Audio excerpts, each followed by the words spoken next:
여러분 반갑습니다. 네, 반갑습니다. 여러분 좋은 기간이 시작되었습니다.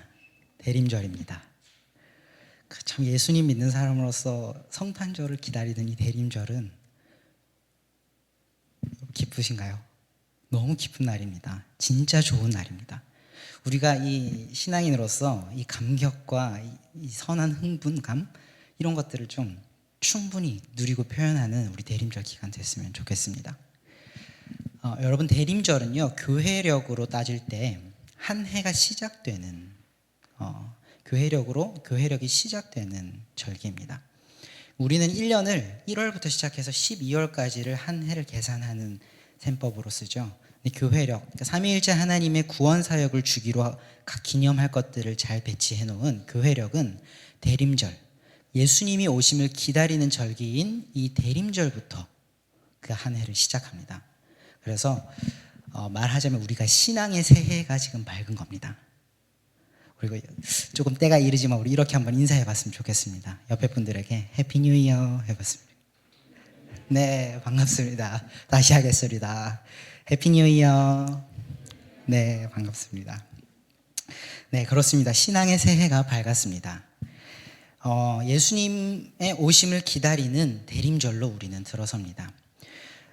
대림절을 지키는 데는 크게 두 가지 목적이 있습니다. 하나는 이 땅에 오셨던, 우리가 2000년 전 이 땅에 오셨던 예수님을 기억하는 것이고요. 첫 번째 목적입니다.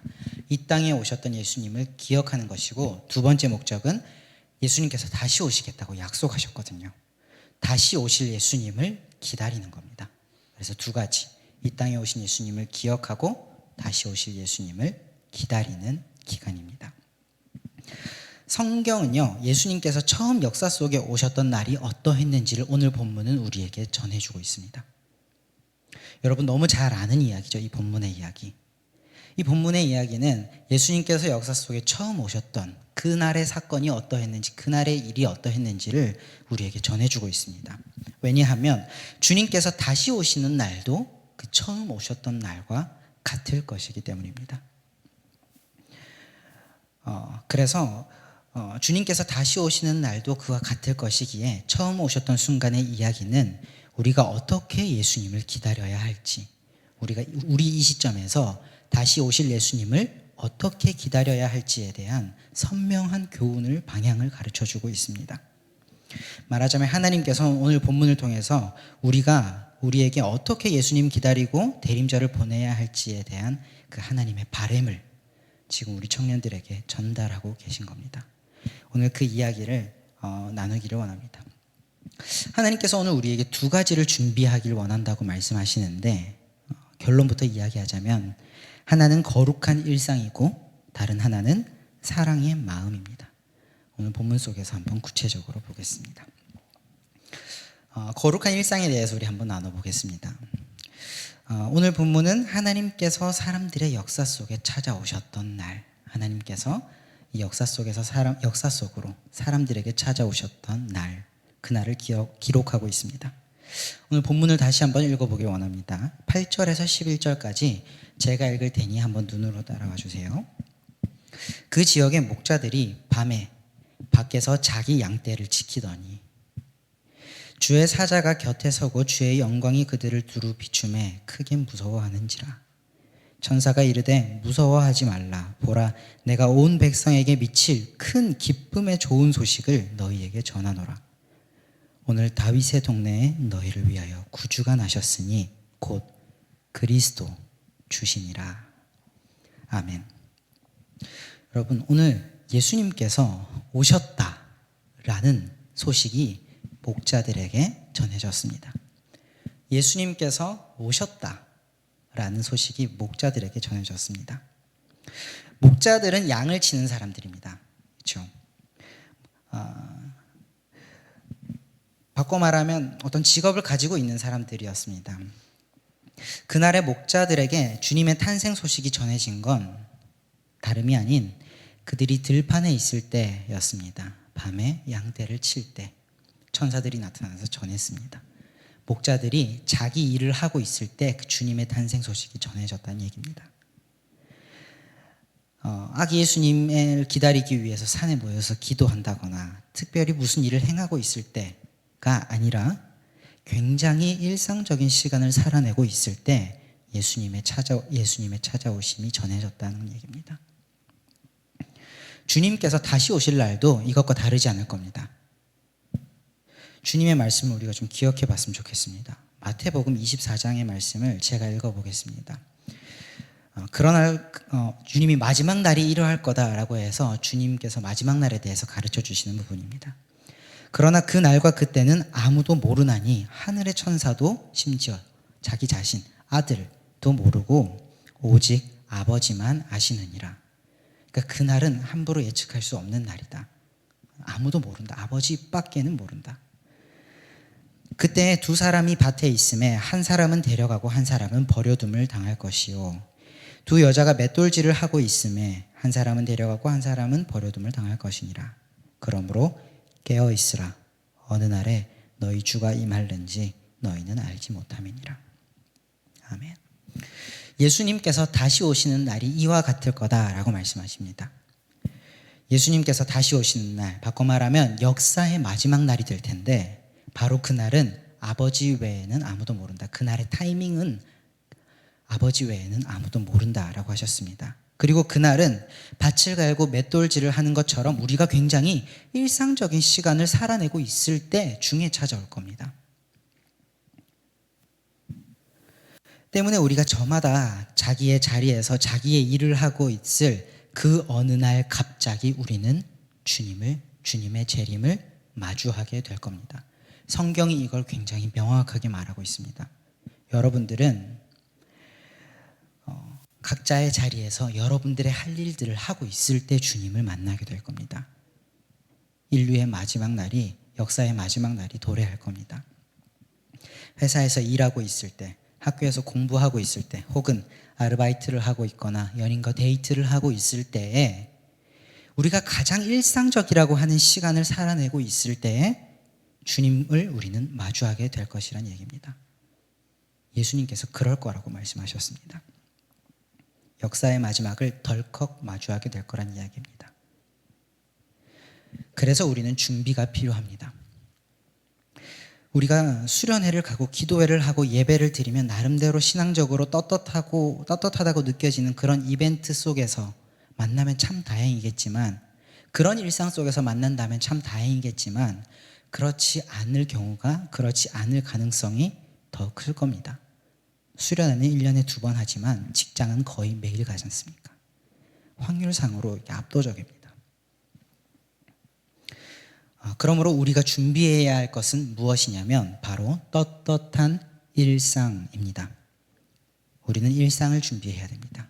그리스도인들은, 예수님께서 다시 오실 거를 믿는 사람들은 다른 준비가 아니라 일상을 준비해야 하는 사람들입니다. 대단히 중요한 진리입니다. 언제 주님을 마주하더라도 당당할 수 있게 우리는 살아야 됩니다. 쉽지 않습니다만 우리가 짊어져야 할 십자가가 있다면 그것입니다. 모든 순간을 떳떳하게 살아야 한다는 말입니다. 그래서 우리는 사람의 시선이 있는지 없는지는 중요하지 않습니다. 우리는 하나님의 시선 속에서 살아가는 사람들이기 때문에 그렇습니다. 사람들이 있으면 조금 도덕적으로 윤리적으로 단정하게 행동하고, 아무도 보지 않고 있으면은 아침에 일어나서 이불 개지도 않고 이렇게 좀 나태하게 살고 그래도 되는 그런 기준으로 살아가는 사람들이 아니라, 사람이 보나 보지 않으나 하나님의 시선을 느끼면서 우리는 마땅히 해야 할 일들을 하고 있어야 할 자리를 지켜야 하는 사람들입니다. 어느 날 갑자기 주님을 마주했을 때, 정말 말 그대로 덜컥 주님을 마주했을 때, 아무런 준비 없이 주님을 딱 마주했을 때, 주님, 제가 단 한 번도 남을 속여서 이익을 취한 적은 없습니다. 주님, 내 이익을 위해선 작은 거짓말조차 입 밖으로 내본 적이 없습니다. 저는 정말 정직하게 살았습니다. 주님, 주님의 뜻을 행함에 있어서 제 시간과 재물 따위를 아까워해 본 적이 없습니다. 주님, 주께서 전하라 하신 것들을 위해 저는 최선을 다했습니다. 라고 말할 수 있도록 우리의 일상을 세팅하고 살아내야 한다는 이야기입니다. 하나님 앞에서 모든 순간 떳떳한 일상, 이것을 성경은 거룩한 일상, 세상과는 다른 일상이라고 이야기를 합니다. 거룩한 일상. 대림절 기간은 이러한 우리의 신앙을 기억하고 되새기는 기간입니다. 주님께서 다시 오신다는 믿음을 가지고 거룩한 일상으로 성탄을 기다리고 준비하는 우리가 되었으면 좋겠습니다. 두 번째, 사랑의 마음에 대한 겁니다. 우리가 다음으로 읽을 본문은 10절에서 11절입니다. 역시 제가 읽겠습니다. 천사들이 이르되 무서워하지 말라. 보라, 내가 온 백성에게 미칠 큰 기쁨의 좋은 소식을 너희에게 전하노라.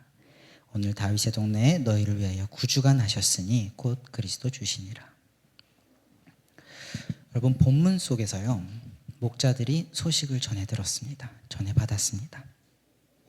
근데 천사들은 이 주님의 탄생 소식을 일컬어서 뭐라고 이야기하냐면 큰 기쁨의 소식이요 좋은 소식이다라고 이야기를 합니다.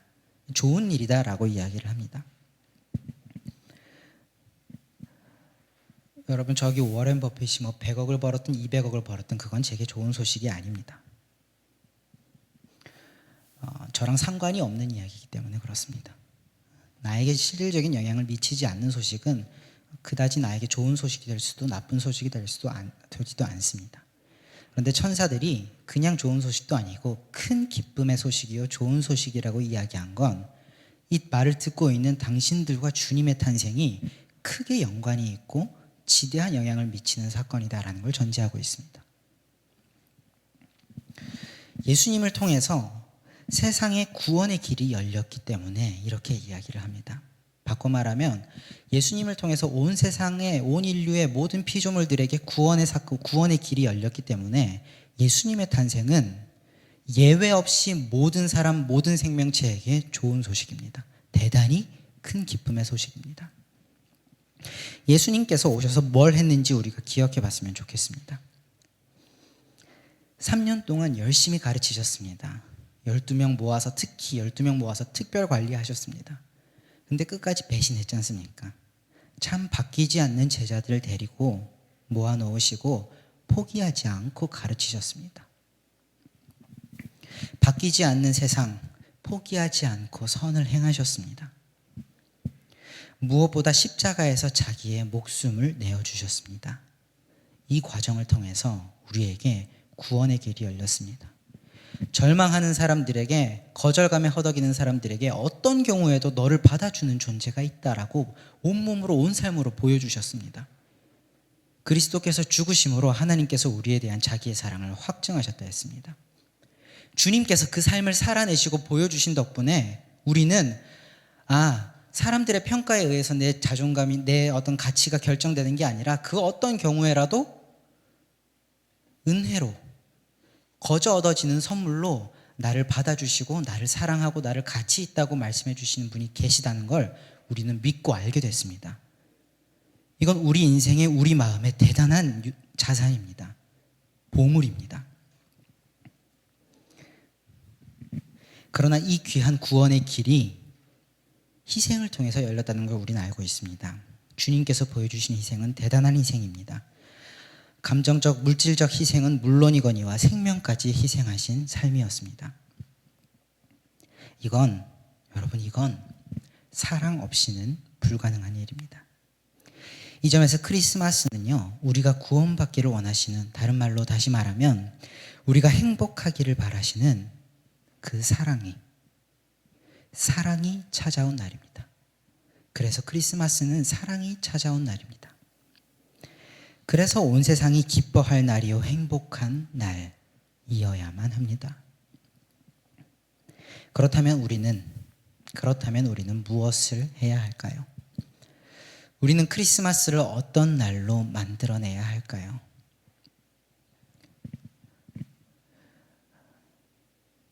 크리스마스가 분명 기쁘고 좋은 날이기에 저는 하나님께서는 또 여러분들이 그 크리스마스를 충분히 누리기를 원하십니다.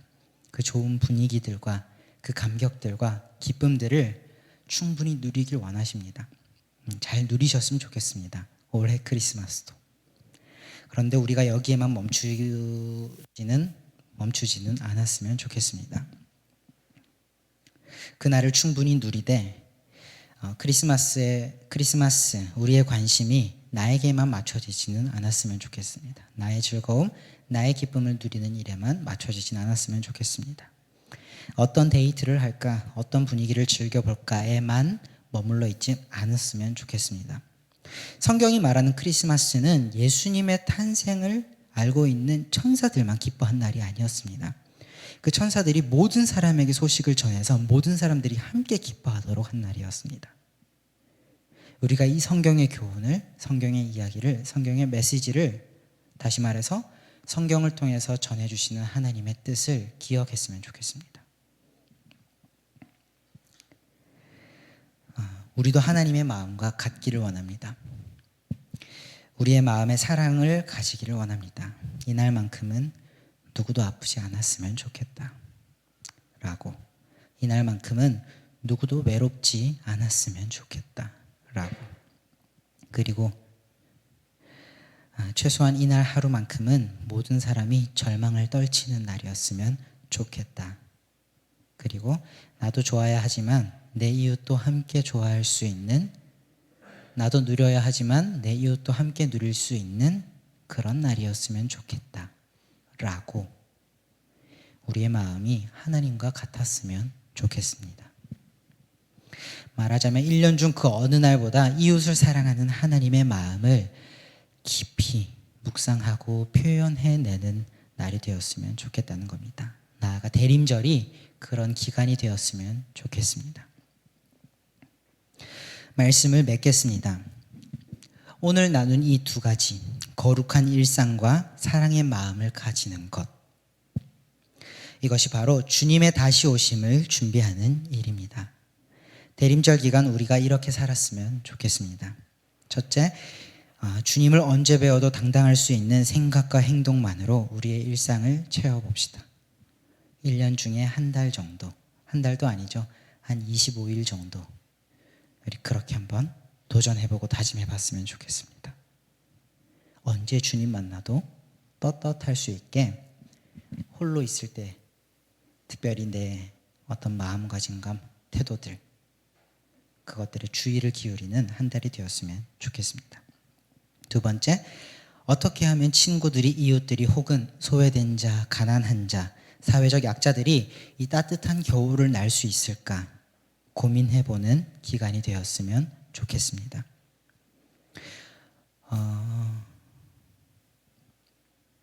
방법은 다양할 겁니다. 한 달에 10,000원, 20,000원 정기 기부를 끊을 수 있을 겁니다. 우리가 이런 구체적인 실천으로 이어졌으면 좋겠습니다. 혹은 내 형편에 감동이 되는 금액을 일회적으로라도 이번 성탄 대림절 기간에 기부해보는 것도 좋은 방법일 겁니다. 핫팩 하나 살 거 2개 사서 길거리 혹은 내 옆에 앉아있는 동료에게 날씨 춥지 하고 따뜻하게 하나 건넬 수 있었으면 좋겠습니다. 평소 안 하던 안부 연락도 예수님 오늘 오신 날이잖아, 우리 예수님 기다리고 있잖아, 그래서 생각나서 한번 연락해봤어, 따뜻하게 힘냈으면 좋겠어, 이렇게 위로의 한마디, 안부 연락 해볼 수 있었으면 좋겠습니다.